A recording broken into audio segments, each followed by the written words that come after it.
Assalamualaikum warahmatullahi wabarakatuh. Baik, perkenalkan nama saya Febriana Suseno. Di sini saya ditemani sama rekan saya yaitu Faisy Akbar Fauji.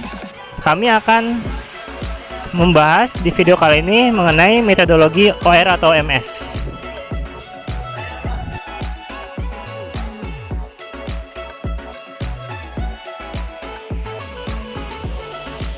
Ya, di sini kita akan membahas materi pembahasannya, yaitu yang pertama definisi metodologi OR atau MS, yang kedua tinjauan metodologi OR atau MS, yang ketiga tahap formulasi masalah, yang keempat tahap pemodelan masalah, yang kelima tahap implementasi. Oke, di sini ada definisi metodologi OR atau MS. Apa sih metodologi OR atau MS? Nah, metodologi penelitian atau operational research yaitu di mana permasalahan tersebut disebut juga dengan operational research. Merupakan sebuah cara untuk mengetahui hasil dari sebuah permasalahan yang spesifik permasalahan penelitian. Nah, di sini ada 4 kategori. Yang pertama yaitu pemilik masalah. Pemilik masalah di sini yaitu kelompok atau orang yang mempunyai kendali atas aspek tertentu yang menyangkut masalah. Kebanyakan pemilik masalah adalah pembuat keputusan itu. Lalu yang kedua ada penikmat masalah. Penikmat masalah di sini yaitu orang yang merasakan manfaat atau konsekuensi pelaksanaan solusi. Lalu yang ketiga ada pelaksana masalah. Pelaksana masalah di sini itu orang yang menggunakan solusi dan melaksanakan keputusan yang disetujui oleh pembuat keputusan atau pemilik masalah, dan ia tidak punya otoritas untuk mengubah keputusan atau memulai tindakan baru. Dan yang keempat yaitu pemecah masalah atau analisis. Ini di sini orang yang meneliti masalah dan mengembangkannya untuk mencapai suatu solusi atas persetujuan pemilik masalah.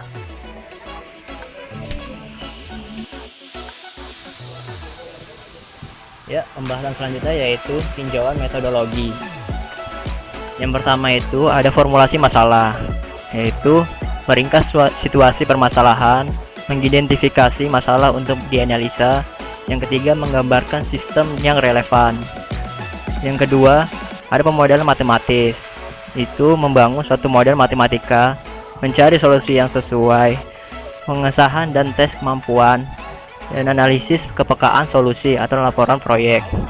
Ya, yang ketiga, implementasi hasil rekomendasi, yaitu merencanakan implementasi, menetapkan kendali atas solusi, implementasi solusi atau dokumentasi dan milik. Yang terakhir, solusi tindak lanjut atau audit solusi. Oke teman-teman, di sini ada tahap formulasi masalah. Bagaimana sih kita membuat tahapan formulasi masalah tersebut? Nah, yang pertama, langkah pertama yaitu menyimpulkan situasi permasalahan menggunakan risk picture. Yang kedua, langkah kedua yaitu formulasi masalah dengan risk picture untuk mengidentifikasi permasalahan. Dan langkah yang ketiga yaitu pendekatan proses untuk mengidentifikasi struktur, proses transformasi, komponen-komponen, input dan output dari sistem relevan yang digabungkan dalam diagram pengaruh. Di sini ada 4 elemen dari masalah. Yang pertama, pembuatan keputusan. Yang kedua, tujuan pembuat keputusan. Yang ketiga, ukuran kinerja. Yang keempat, aksi atau tindakan alternatif atau variabel keputusan dalam mencapai tujuan.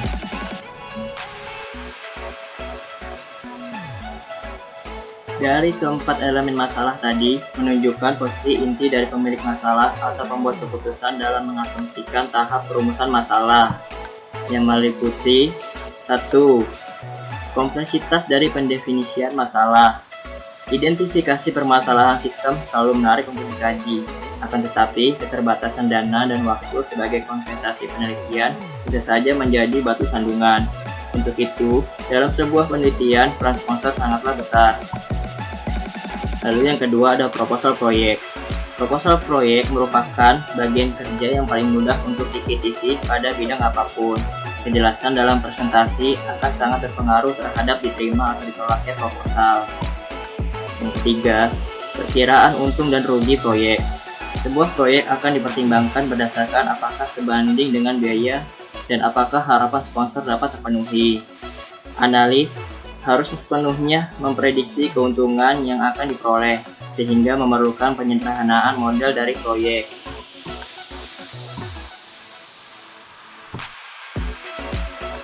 Oke, di sini kita bahas mengenai tahap pemodelan masalah.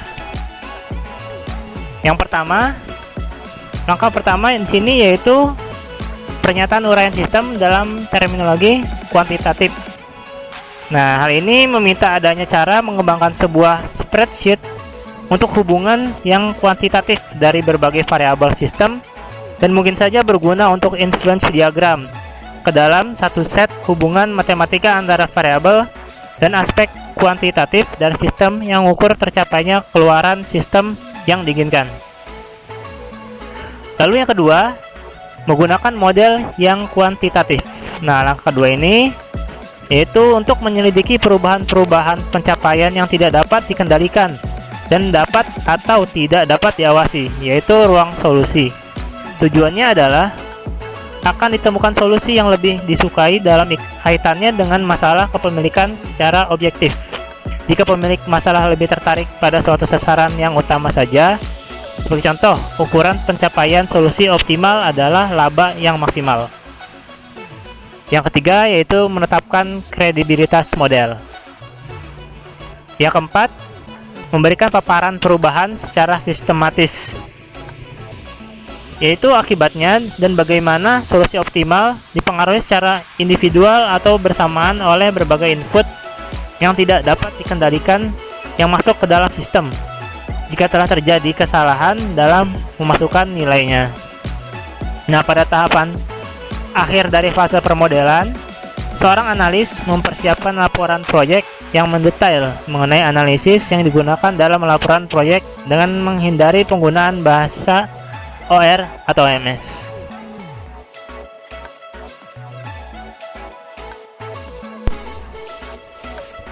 Selanjutnya dari tahap terakhir pembahasan, yaitu ada tahap implementasi. Jika pemilik masalah setuju bahwa standar formasi nampaknya akan dijumpai, proyek masuk tahap akhir yaitu implementasi solusi. Di sini ada 4 langkah. Langkah pertama adalah menyiapkan suatu rencana yang terperinci mengenai berbagai tugas implementasi, tugas individu, dan susunan jadwal untuk koordinasi. Lalu, langkah kedua adalah menetapkan prosedur untuk memelihara dan menetapkan kendali atas solusi yang direkomendasikan itu. Sebagai contoh, untuk menetapkan seberapa luas nilai-nilai berbagai masukan yang tidak dapat dikendalikan terhadap solusi yang sekarang, dan prosedur yang tepat untuk memperbaharui solusi ketika masukan yang ada berada pada cakupan luar. Lalu yang ketiga adalah membuat perubahan yang diperlukan dari operasi yang sekarang ke operasi yang diusulkan. Persiapan tentang dokumentasi yang lengkap menyangkut model perangkat lunak yang dikembangkan bagi penggunanya, dan membentuk suatu bagian yang integral menyangkut proses implementasi. Dan langkah keempat yaitu mengubah solusi yang baru telah untuk digunakan dalam jangka waktu yang sesuai dan melaksanakan suatu audit menyangkut solusi. Di sini, tujuan dari OR atau MS adalah meningkatkan efektivitas dari sistem secara keseluruhan.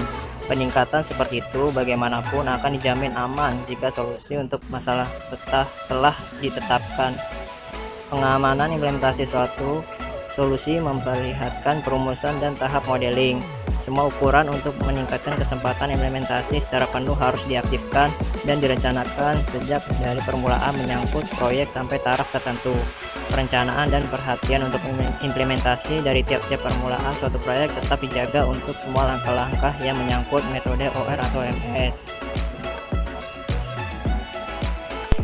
Oke teman-teman, di sini kita akan membahas studi kasus risk picture menggunakan metodologi OR atau MS di PT CNC. Baik, kita sebut saja dia Bambang, namanya Bambang. Dia berpikir bagaimana caranya untuk menurunkan biaya produksi dan efisiensi dan produktivitas sehingga Bambang ini bisa mendapat keuntungan dari perusahaannya tersebut. Nah, setelah diteliti, Bambang ini terjun ke LAN. Dia menemukan manpowernya, operatornya mengerjakan 2 item part dengan 2 mesin. Sedangkan pengerjaan part tersebut hanya membutuhkan waktu hanya 4 jam atau setengah hari untuk menyelesaikan proses tersebut, sehingga ada waktu menganggur selama 35% dan produktivitasnya hanya 50%. Dan Bambang tersebut ingin memaksimalkan waktu kerjanya sehingga mendapatkan profit atau keuntungan dengan produktivitas 85% dan waktu menganggurnya 0. Diimprove lah oleh Bambang. Bambang mengimprove 1 orang dan 1 mesin dengan mengerjakan 2 item part, sehingga di sini untuk mengerjakan 2 item part tersebut, Bambang ini mendandori dice atau mengganti dice bergantian untuk pengerjaan 2 item part tersebut dengan standarisasi kerjanya. Dan alhasil Bambang tersebut mendapatkan profit, keuntungan. Di sini mendapatkan produktivitasnya tinggi dan efisiensi. Bambang tersebut mengimprove 1 mesin dan 1 manpower. Nah, di sini Bambang mendapat keuntungan dan produktivitasnya meningkat serta efisiensi dalam proses tersebut. Ya, oke, terima kasih teman-teman atas video kali ini. Mohon maaf atas penyampaian yang kurang jelas. Kurang lebihnya kami mohon maaf.